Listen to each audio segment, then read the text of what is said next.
Everyone, good morning. তো সকালবেলা 6:30টার সময় উঠেছি, উঠে মুখ টুক ধুয়েছি, আবার ঘুমিয়ে পড়েছি। আর এখন চলে এসেছি, 5 মিনিট আগে আসলে এনজিপি এসছে। তো পুরো গাড়ি ফাঁকা হয়ে গেছে, যেহেতু আমরা লাস্ট অফিস নামবো হলদিবাড়ি। তো আমরাই রয়েছি কয়েকজন। আর তোমার দাদাভাই ওইখানে গিয়ে সিটে গিয়ে বসে পড়েছে, এই যে ওখানে গিয়ে বসে পড়েছে। আর এখানে সব এই যে যত বিছানাপত্র ছিল সেগুলো সব গোছানো হচ্ছে। এই যে লোক চলে এসছে, গোছাচ্ছে। আমি শুয়ে রয়েছি, তাই আমাদের যেতে এখনো 1-1.5 ঘন্টা আছে না, 1.5 ঘন্টা। তো এর জন্য আর উঠে কী করবো, তো একটু শুয়েই থাকি, কারণ সকালবেলা এমনিতেই ঘুম হয়ে যাচ্ছে। ট্রেনে এমনিতে আমি বেশিক্ষণ শুয়ে থাকি, উঠি না, কিন্তু আজকে তাড়াতাড়ি ঘুম হয়ে যাচ্ছে, ঘুমই হচ্ছিল না। 6:30টায় ঘুম থেকে উঠে মুখ টুক দিয়ে চা খেলাম, বাউলি খেলাম। তো আমাদের কে নিতে আসবে? বিকাশ? হ্যাঁ, বিকাশ আসবে নিতে। চাচা, আমার মনে হয় শহরের মাথা আসলে কোনো ঝামেলা হয়েছে। এটা শুনিয়ে দাও।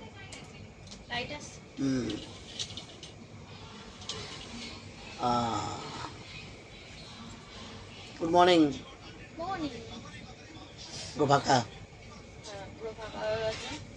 এখন যদি রাত্রিবেলা সে একটা বই দেখেছিলে, কাজ সেই জঙ্গলের মধ্যে থেকে আরো বড় মানুষের মতো দেখতে। এই টাইমটাই কিন্তু ভালো, আমরা যে যাচ্ছি। আগের বার আমরা যখন ওই আমার কতবার শাশুড়ি, তারপর আমার ননদ, যা সবার সাথে গেলাম, বাড়ির লোকের সাথে, ওই যে মানে ট্রেনটার কথা বলছি না, কিন্তু যেই টাইমে আমরা বেরিয়েছিলাম, মানে দুপুরবেলার টাইমটা, মানে টাইমই কাটতে চাইছিল না, কত বিরক্ত লাগছিল। আর দুপুরবেলা গরমও লাগছিল। তো এই টাইমটা কি হচ্ছে, রাতে উঠেছি, ঘুমিয়েছি, সকালবেলায় নামবো। তো যাই হোক, তাড়াতাড়ি উঠে গেছি বলে, নাহলে পরে ঠিকই আছে টাইম। এই টাইমটা ঠিক আছে, মানে ঘুমিয়ে থাকতে থাকতে চলে আসছে, অতটা বোঝা যাচ্ছে না। আর ওই সময়টা সময়ই কাটতে চাইছিল না দুপুরবেলা।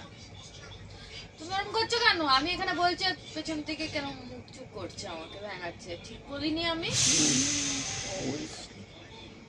ভাই আর ভাই, বউ পাশে থাকে, একটুও বউয়ের সাথে তো কথা বলার নাম নেই, এক ফোঁটা, সারাদিনে এক ফোঁটা কথা বলে না। কথা বলতে যাচ্ছি, রেগে যাচ্ছে, বলছে বক বক কম করো।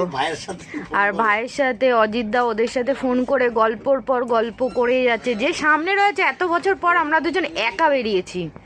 এত শুধু ওর সাথে বলে না, সবার সাথে তুমি ভালো গল্প করো, শুধু আমাকেই বাদে।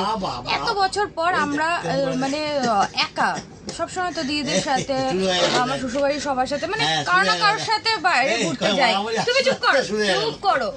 এত বছর পর একা বেরিয়েছি দুজনে ট্রেনে করে, মানে অনেক বছর বাদে, কিন্তু এক ফোঁটা কথা বলে না। ট্রেন থেকে আস্তে আস্তে যখন কথা বলছি, বলছে কি বক বক কম করো তোমার, এক ফোঁটা কথা বলছে। তারপর থেকে যে চুপ হয়েছে, ওর সাথে আর কথা বলিনি। আর সারাক্ষণ অজিতদা এর সাথে, ওর সাথে, এই যে নিজের ভাইয়ের সাথে গল্পর পর গল্প। গিয়ে কিন্তু দেখা হবে, কিন্তু গল্প করেই যাচ্ছে।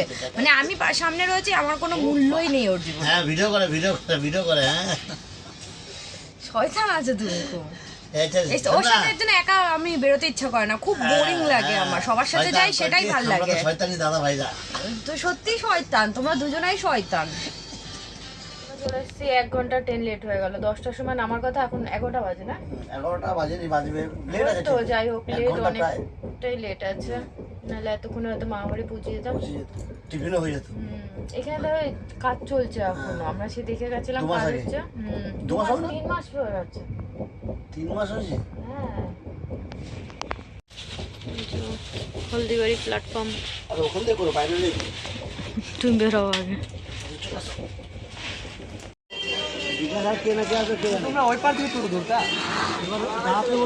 হ্যাঁ, আমি প্রথমে বলেছিলাম টোটোতে, তো বলে না আমি বাইক নিয়ে আসছি। মিথ্যা কথা বলো কেন এত? আমি তো প্রথমে বলেছিলাম বাইক নিয়ে কি টলি ব্যাগ নিয়ে যাওয়া যায়?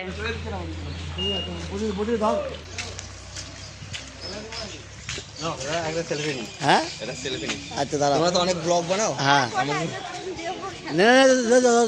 ধর, আস্তে আস্তে আস্তে দেখিস। হ্যাঁ,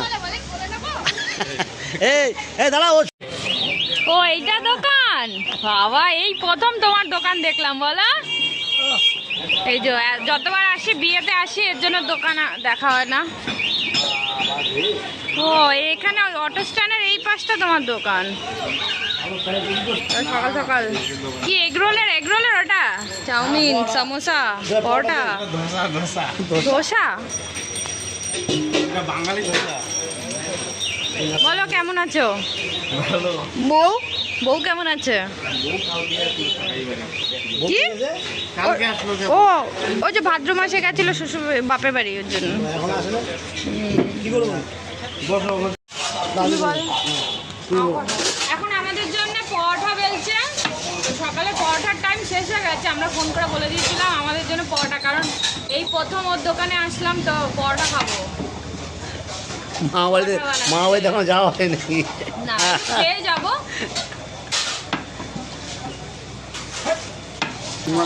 খাইতে বসে খেতে বসেছি দার্জিলিং মেল।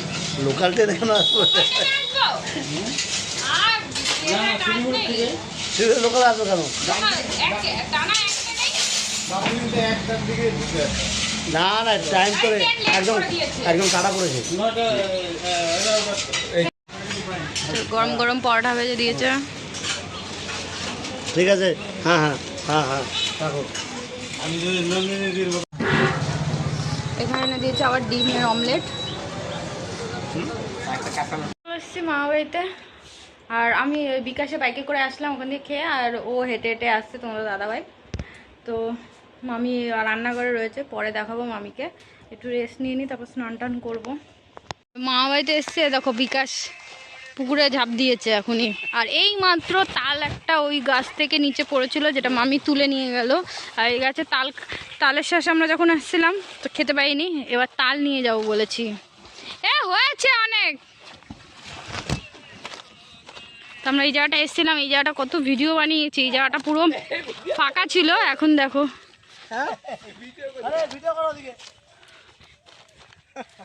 আর নামো নামো। আরে হয়েছে, জানি তুমি সাঁতার কাটতে পারো। জায়গাটা এসেছিলাম, আর যখনই আসি এই জায়গাটা একটু বসি, আড্ডা টাড্ডা দিই। তো দিয়ে এখন যাচ্ছি দুবেলা ওখানে মামি রান্না বান্না হয়ে গেছে, খাওয়ার খেতে ডাকছে। আমি এসে স্নান টান করেছি, স্নান টান করে ফ্রেশ হলাম। ওখান থেকে আসলে এক ডুবে স্নান হয়ে গেল। যাও এবার স্নান করো। আমি দেখো রান্না করে রেখেছি, দেখি কি। ও এটা তো ফাঁকা। এখানে এই যে নিরামিষ তরকারি, এই যে গাছ থেকে লেবু নিয়ে এসছে, লেবু কেটে রেখেছে, ভাত রয়েছে, ডাল, আর রয়েছে এখানে শাক ভাজা, লাল শাক ভাজা,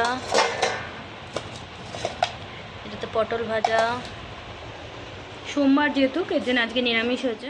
হ্যালো এভরিওয়ান, তো সন্ধ্যেবেলা এখন বিকাশ আমাকে নিয়ে এসছে ওর এক বৌদির বাড়িতে। তো এখানেই আমরা এসেছি, বিকাশ আর আমি এসেছি। তোমার দাদাভাই গেছিলো খেলা দেখতে, তো খেলা দেখে এইমাত্র হয়তো বাড়িতে এসছে। আর এখানে কত কিছু দিয়েছে, কোল্ড ড্রিঙ্কস, সিঙ্গারা, আর দিয়েছে তালের বড়া। খেতে দিয়ে আর ওরা চলে গেছে।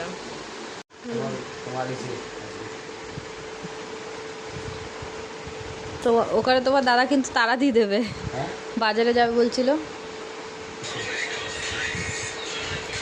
এই যে বৌদির বাড়িতে আসা হয়েছে, পেছনের বৌদি লুকিয়ে রয়েছে, মুখটা দেখা যাচ্ছে না। একটু দেখাও দেখি মুখটা। লজ্জা পাচ্ছে। কি লাগিয়েছে, এত কিছু তো দিয়েছিল। এই যে এখন চাপতি নিয়ে এসছে, মানে কোল্ড ড্রিঙ্কস খেয়ে একেতে এই যে চা খাবো না, তাও চা দিয়েছে জোর করে। এখন চাপতি। এখানে রয়েছে তালের বড়া আর খাচ্ছি না। হেসো না, এত কিছু দেয় বলো, তাহলে অন্যদিন আর আসবোই না। একেবারে মানে কোটা কমপ্লিট করে দিচ্ছে যে আর যাতে না আসতে হয়। ওই বসে বসে খাবে, তুমি খাও এবার।